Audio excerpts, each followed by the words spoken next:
Hello novamente. Fazia tempo dessa vez. Bom, dando continuidade às visitas virtuais que eu tenho feito com o Cid Quadros, quer dizer, ele tem feito e eu tenho promovido. Então hoje eu vim falar da nossa próxima aventura, que vai ser pelo Château de la Loire, o Vale do Loire, né, onde estão os castelos. Apesar da nossa total intimidade com o castelo da Cinderela na Disney, este vale vai exigir muita atenção e muita reflexão, porque não são contos de fadas e não é a Disney. Esses castelos, eles são reais nos dois sentidos da palavra.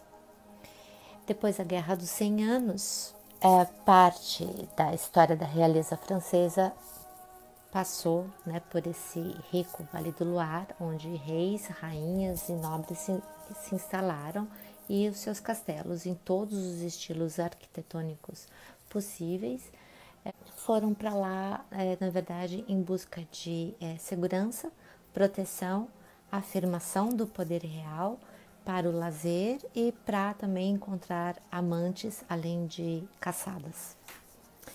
Nada menos hoje do que 300 castelos estão a 2 horas de Paris, no cenário do Vale, que remete à história. O primeiro deles que eu vou falar, que o Cid vai falar com muito mais propriedade e riqueza em detalhes, é o Château de Chambord, com simplesmente 365 chaminés, um para cada dia do ano, e uma escada helicoidal em dupla hélice e com duplo acesso. Então, quem sobe não cruza com quem está descendo. É um projeto arquitetônico espetacular. Dizem que foi projetada por Da Vinci, mas não há provas, né? Só especulação. E ele é o mais impressionante em termos de dimensões, né? Ele é o maior castelo do Vale do Loire. A sua construção foi a pedido do rei Francisco I, aquele mecenas da Renascença, teve início em 1519, mas era um castelo de caça. Lá era muito difícil a região, tanto que não foi muito bem mobiliado, ele levava os móveis, tinha toda uma logística para quando ele decidia caçar. E não podia ficar por ali porque não tinha nada por perto, até para, inclusive, o provimento de alimentos, né? Então era justamente para caçar que ele usava e usava assim muito pouco.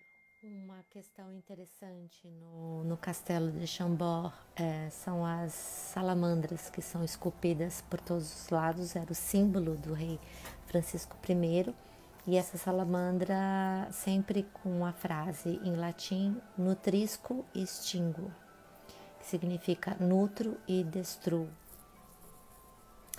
Esse para mim é o castelo mais impressionante. Pelo tamanho dele, só de fachada ele tem 128 metros. Essas 365 chaminés, apesar delas, ele era tão grande, não é tão grande, que elas não foram suficientes. Então realmente fazia muito frio, por isso que ele não foi assim tão popular na questão dos reis de fato viverem por lá. Mas ele é o grande símbolo do Vale do Loire. Então, quando se fala de Vale do Loire, as fotos, as imagens sempre remetem a Chambord. Então, eu acho a visita principal.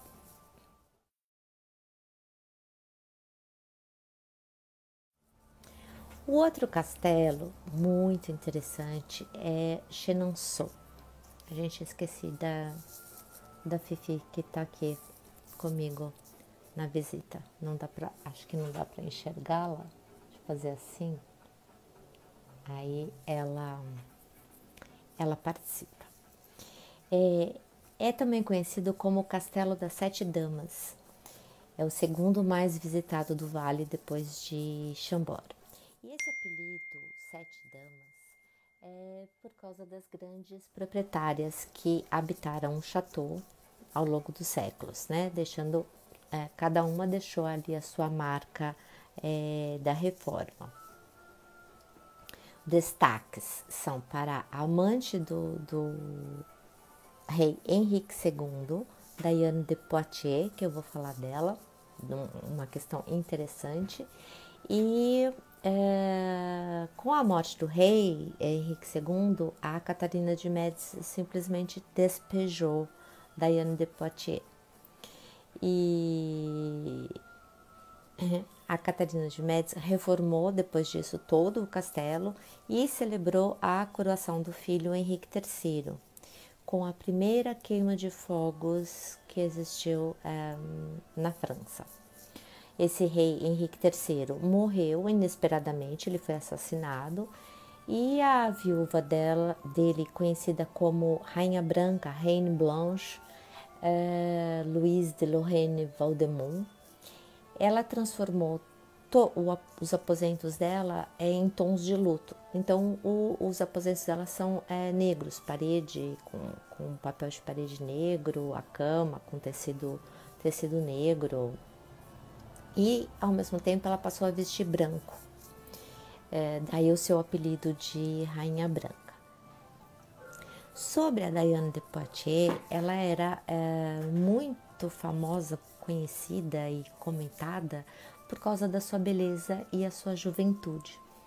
E dizem que o que ela fazia para manter essa beleza e essa juventude era a primeira coisa tomar banho gelado. Ela entrava nua no lago congelante, os seus banhos eram sempre à base de água muito gelada e ela bebia água com ouro.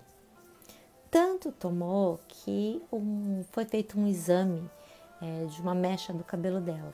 E ali foi revelado em 2008 uma quantidade 500 vezes maior de ouro do que numa pessoa comum. Então ela morreu, obviamente envenenada pelo ouro, porém aos 66 anos, linda e jovem.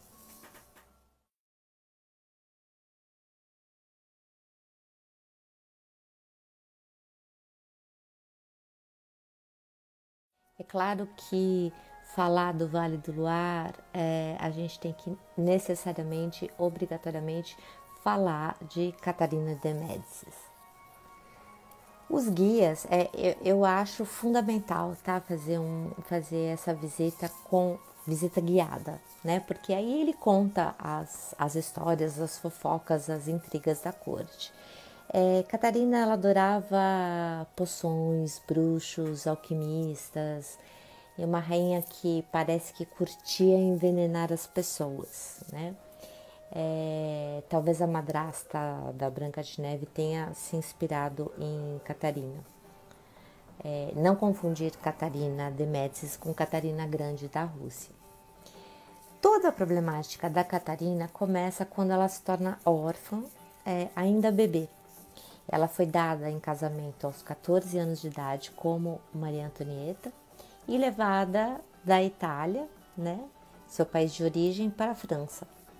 Seu marido gostava mesmo era da amante, a Diana de Poitiers, aquela que bebia água com ouro. E além disso, ele morreu cedo, então ele deixou a Catarina com 5 filhos pequenos e o trono era constantemente ameaçado por primos, linhas e outras dinastias que rondavam por ali, né? Estavam sempre à espreita para um golpe. Nada que não que haja, né, justificativa para possíveis crimes que ela tenha cometido, mas pode ter sido tudo uma especulação, né? Mas a rainha, que foi ora regente, ora viúva, ora mãe, ela defendia o lugar que ela acreditava que era dos filhos por direito. Mesmo assim, com a morte do último deles, a dinastia dos Valois foi substituída pelos Bourbon com a coroação do seu ex-genro Henrique IV, aquele da frase Paris vale bem uma missa. A sua má fama, na verdade, vem de um romance de Alexandre Dumas, a Rainha Margot, que era filha da Catarina de Médicis, e por uma obra escrita por Balzac. Mas muitos historiadores dizem que ela não era nada disso. Na verdade, a gente nunca vai saber. Mas fato é que Catarina foi mecenas das artes, ela bancou artistas como Montaigne e ela também introduziu o garfo, a corte francesa, que até então comia com a mão, inclusive aquelas golas que a gente vê era porque a pessoa comia com a mão e para não cair, né? Por causa da gola, eles comiam dessa forma e ela introduziu o garfo. Ela também trouxe o sorvete para a corte e trouxe também a forma das damas montarem a cavalo, sentada, montada com as duas pernas pro mesmo lado.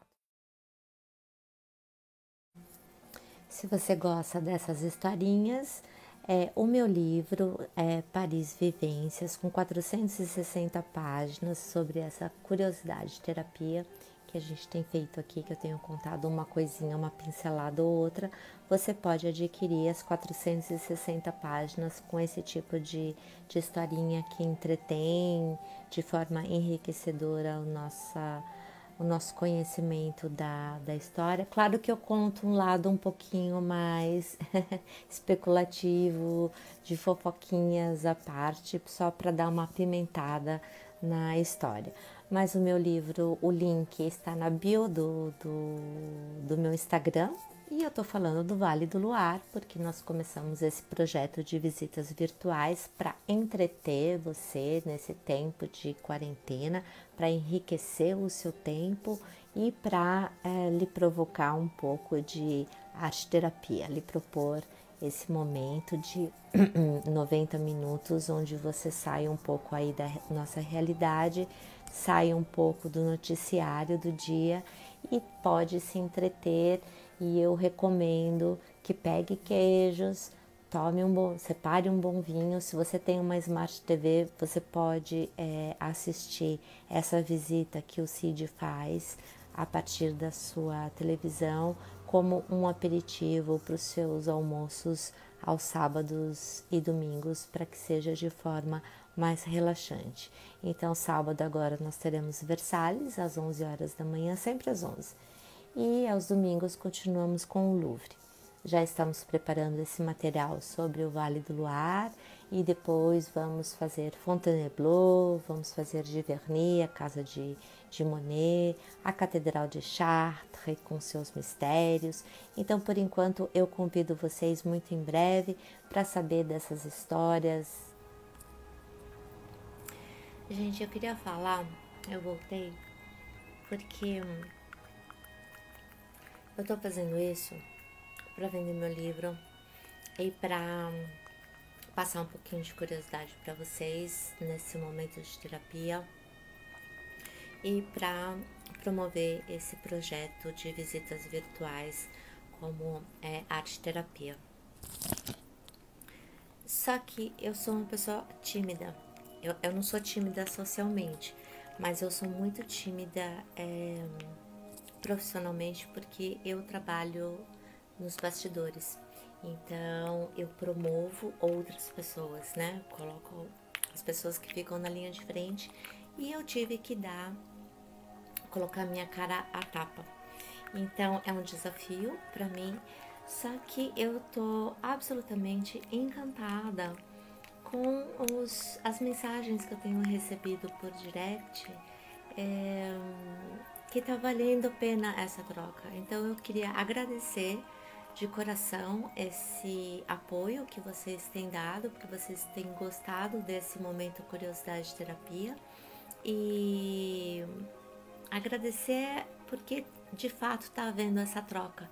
Então vocês escrevem para o Ciro, vocês escrevem para a Fifi, vocês escrevem para mim e eu tô absolutamente encantada com esse retorno, com esse apoio, com essa força num desafio que é colocar a cara a tapa e mostrar um pouquinho daquilo que das minhas experiências de vida. Então, gente, merci beaucoup de coração. Beijo.